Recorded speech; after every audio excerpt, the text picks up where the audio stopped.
योग क्या है? ये प्रश्न पूछते ही मन में ढेर सारे उत्तर आते हैं। हाँ, लेकिन एक विशेषता भी है। जब योग क्या है कोई पूछता है तो मन में ढेर सारे उत्तर आएंगे, लेकिन उस समय नहीं आता कि आसन है, हाथ को ऊपर नीचे करना है या सांस लेनी छोड़नी। उस समय कोई ये उत्तर नहीं देता। उस समय सब लोग बताएंगे आत्मा से परमात्मा का मिलन योग है, खुद में स्थापित होना योग है, ढेर सारे उत्तर हैं। लेकिन जब योग अभ्यास की बात आती है तो योग को सीमित कर देते हैं आसन तक, और बहुत ज्यादा हुआ तो प्राणायाम तक। तो ऐसा क्यों करते हैं? इसका उत्तर आप ही लोग दीजिए। क्यों ऐसा होता है कि जब योग की बात करते हैं तो बातें बड़ी बड़ी निकलती हैं, जब अभ्यास की बात आती है तो वो आसन तक सीमित हो जाता है और प्राणायाम तक। फिर हम लोग देखते हैं कि योग है क्या, उसको डिफाइन कैसे करते हैं। तो उसकी डेफिनेशन को भी लेकर के बहुत सारी भ्रांतियां हैं। जैसे कि एक सबसे बेसिक जो सभी लोग बताते हैं वो है कि संस्कृत भाषा के मूल शब्द युज से आया है, और युज का अर्थ होता है जोड़ना। किसी भी भाषा का कोई भी शब्द हो, उसका एक अर्थ तो नहीं होता ना, आवश्यकता अनुसार कई अर्थ होते हैं। उसका प्रयोग क्या है? जैसे राग शब्द है, हिंदी में लिया जाए तो ये अटैचमेंट को दिखाता है, किसी चीज से हमें बहुत राग है, बहुत लगाव है। वहीं अगर हम लोग बंगाली में देखें तो राग मतलब क्रोध होता है, कोई बहुत क्रोधित है तो बोलता है कि राग हुआ। वहीं अगर हम संगीत में देखें तो स्वरों के समूह को भी राग कहते हैं ना, कि कौन सी राग है। संगीत की तो जानकारी विशेष नहीं है, वो आप लोग और ले सकते हैं, लेकिन इसका आशय ये है। तो जिस प्रकार से एक शब्द राग है, या काइट को ले लें, KITE काइट, इसका कील भी अर्थ होता है, इसका पतंग भी अर्थ होता है। तो उपयोग के आधार पर लेते हैं। तो उसी प्रकार युज का भी केवल एक अर्थ नहीं हो सकता, जबकि संस्कृत सबसे बड़ी भाषा है, सबसे बड़ा शब्द समूह है इसके पास। तो उसी में देखेंगे तो मिलता है कि युज के भी कई अर्थ हैं, उनमें से 3 प्रमुख हम लोग लेकर चलते हैं। तो एक तो युज का अर्थ होता है जोड़ना, एक अर्थ होता है सामंजस्य, और एक अर्थ होता है समाधि। तो जब हम योग की बात करते हैं, योग अर्थात जिसको भगवत गीता में श्री कृष्ण ने कहा समत्वम योग उच्यते, या योगः कर्मसु कौशलम, या महर्षि पतंजलि ने बताया योगः चित्त वृत्ति निरोध, या फिर महोपनिषद में दिया है मनः प्रश्मनोपायो योगित्यभिधीयते। तो जब हम इस योग की बात करते हैं तो वहां पे हमें युज का अर्थ समाधि लेना चाहिए, क्योंकि हमारा मूल स्वभाव वहीं पे है, उसी को हमें प्राप्त करना है। तो योग वो माध्यम है, वो रास्ता है, वो सीढ़ी है। फिर उसमें हमें ढेर सारे सिद्धांत मिलते हैं, जैसे महर्षि पतंजलि का राजयोग है जो कि 8 स्टेप्स बताता है। इसी तरह अलग अलग विधाओं में कई रास्ते मिलते हैं जिनका अंतिम उद्देश्य समाधि है। वो चाहे आस्तिक दर्शन हो या नास्तिक दर्शन, बौद्ध दर्शन में भी अंतिम स्टेज समाधि है। तो जब समाधि शब्द लेके हम चलेंगे अर्थ युज शब्द का, तो हमें प्रोग्रेस करना सरल होगा, क्योंकि तब हम वो द्वैत अद्वैत वाले टकराव से बच पाएंगे। क्योंकि जब हम युज का जोड़ना लेंगे तो यानी हमें किसी चीज से जुड़ना है, यानी हम मान के बैठे कि हम अलग हैं, हम एक रूप नहीं है, चाहे वो व्यक्ति के स्तर पे हो, चाहे वस्तु के स्तर पे हो, चाहे परिस्थिति के, या अनंत चेतना के स्तर पे, किसी भी स्तर पे है अगर हम जोड़ने का प्रयास कर रहे हैं, यानी हम मान चुके हैं कि वो अलग है। जबकि ऐसा नहीं है, हम उसी परम चेतना के ही अंश है, यानी जुड़े हुए हैं। उसी कनेक्शन को महसूस करना है, और वो समाधि के माध्यम से महसूस होगा। तो अगर जो योग की अभी 4 डेफिनेशन का हमने 4 परिभाषाओं का जिक्र किया, उन्हीं की बात करें तो भगवत गीता में श्री कृष्ण ने कहा कि समत्वम योग उच्यते, यानी समता में रहना योग है। सफल हो तो बहुत ज्यादा सेलिब्रेट करने के चक्कर में मत पड़ो कि हम अभ्यास बंद कर दें, या असफल हो तो इतना ज्यादा उदास मत हो जाओ कि हम आत्महत्या की तरफ चले जाएं। इन दोनों ही स्थिति में मन को बैलेंस रखना योग है। उन्हीं की दूसरी डेफिनेशन है योगः कर्मसु कौशलम, यानी कार्य में कुशलता ही योग है।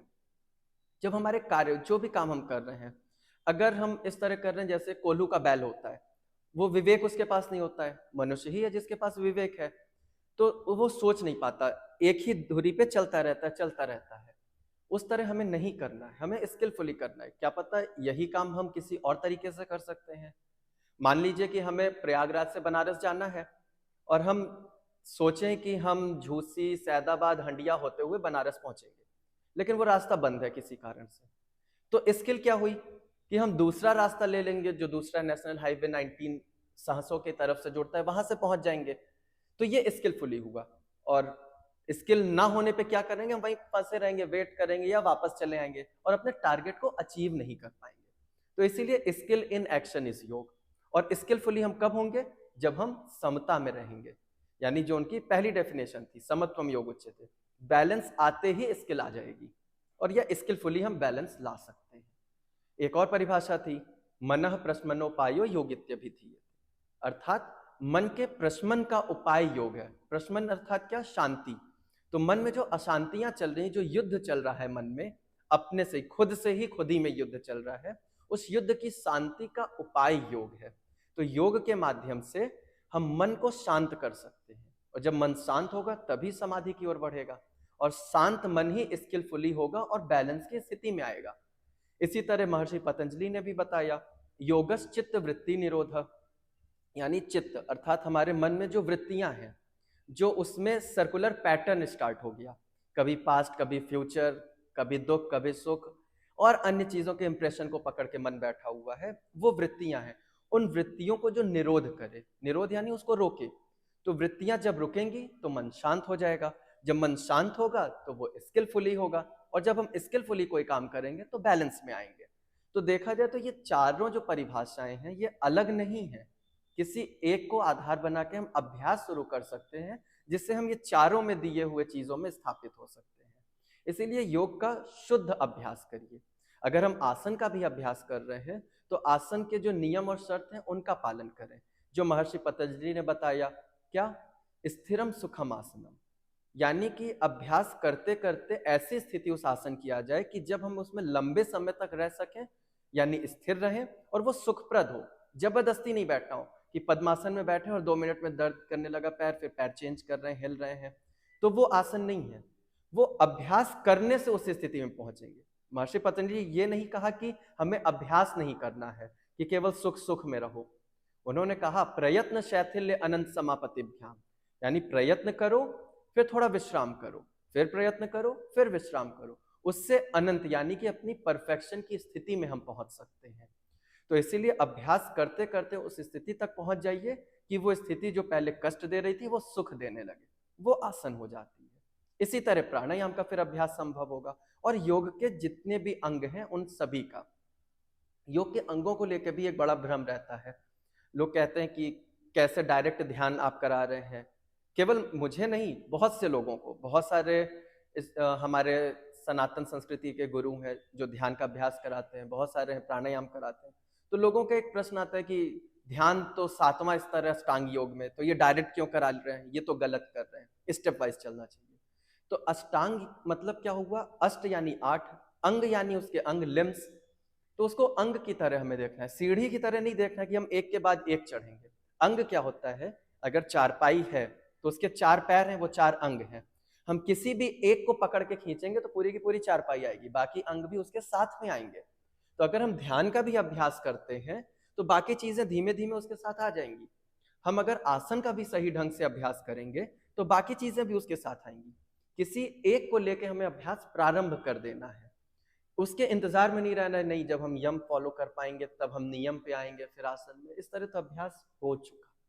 अभ्यास इसी कारण हमारा हर चीज पोस्टपोन हुआ, क्योंकि हम हर चीज में कंडीशंस लगाते हैं। तो कंडीशन लगाने की जगह हम अभ्यास अभी से प्रारंभ कर सकते हैं, जो हमारे लिए सबसे पहले सबसे सरल हो, उससे अभ्यास प्रारंभ करके हम आगे प्रोग्रेस करेंगे और अंत में समाधि की स्थिति में पहुंच सकते हैं। लंबा रास्ता है लेकिन असंभव नहीं है।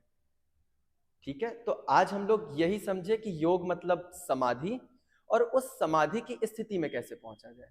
फिर हम लोग आगे और समझेंगे कि समाधि कितने प्रकार की होती है, फिर समाधि में बाधक क्या क्या आती है, क्यों हम वहां पहुंच नहीं पाते, या योग के अभ्यास भी हम करेंगे तो ऐसा नहीं हर चीज बहुत अच्छा चलेगा, उसमें भी बाधाएं आएंगी, और फिर उनसे निकले कैसे, तो उसके समाधान भी हैं। यहीं से हठ योग का अपना का रोल स्टार्ट होता है, हठ योग का। क्योंकि हमें समाधि तक पहुंचना है या किसी भी स्थिति में पहुंचना है तो हमें कुछ अभ्यास चाहिए होगा। हठ योग को गलत समझा गया कि जिद करना, किसी भी एक कठिन आसन की शीर्षासन में बहुत देर तक बैठ गए, पैर को मोड़ रहे हैं, सिर को मोड़ रहे हैं, नाक घुमा रहे हैं, ये सब कर रहे हैं। हठ योग ये नहीं है। हठ योग बहुत ही सरल है, क्योंकि हठ योग को समझना पड़ेगा। ये 2 बीज मंत्रों से मिलकर बना है, पहला ह और दूसरा ठ।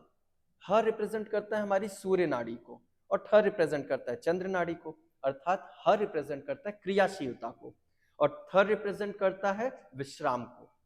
तो बात वहीं पे आई ना घूम के, जैसे महर्षि पतंजलि ने बताया कि प्रयत्न शैथिल्य अनंत समापतिभ्याम। तो हठ योग जो है वो प्रयत्न शैथिल अनंत समापतिभ्याम है, यानी हमें किसी भी चीज में स्टैब्लिश होना है। हमारा कोई भी टारगेट हो, हमारा टारगेट यूपीएससी है, हमारा टारगेट नीट है, हमारा टारगेट ग्रुप डी ही हो, वो भी अचीव करना है। कोई भी टारगेट हमारा हो तो वो इसी तरह अचीव होगा, पहले क्रियाशीलता फिर विश्राम। क्योंकि अगर विश्राम नहीं होगा तो फ्रस्ट्रेशन आएगी, और फ्रस्ट्रेशन आएगी तो हमारा कार्य रुक जाएगा, बाधित होगा। तो फ्रस्ट्रेशन से बचने के लिए हमें विश्राम की भी जरूरत है। विश्राम का अपना एक बहुत महत्वपूर्ण अंग है विश्राम योग का, या किसी भी चीज का। इसीलिए योग अभ्यास में केवल आसन आसन नहीं करना, आसन कर रहे हैं तो साथ में कुछ ध्यान करिए, कुछ योग निद्रा करिए, उसके माध्यम से हम आगे बढ़ सकते हैं। तो हठ योग हमें यही सिखाता है कि जो राजयोग में महर्षि पतंजलि ने बताई स्थितियां, कि आसन की ये स्थिति है, प्राणायाम की ये स्थिति है, ध्यान की ये स्थिति है, तो उस स्थिति को प्राप्त कैसे करें, उसका जो अभ्यास है वो हठ योग है, ना कि जिद करना। क्योंकि जिद करना हठ नहीं है। यहाँ पे फिर से वही बात आ गई कि एक ही शब्द के कई अर्थ हो सकते हैं, और यहाँ तो हठ दो अलग अलग बीज मंत्र है, उसमें सामंजस्य स्थापित करना है, क्योंकि योग सामंजस्य भी है। तो इसी प्रकार की और चीजें और प्रैक्टिकल जानकारी शास्त्रों के विषय में लेकर हम लगातार हाजिर रहेंगे। आप लोग बने रहिए। नमस्कार।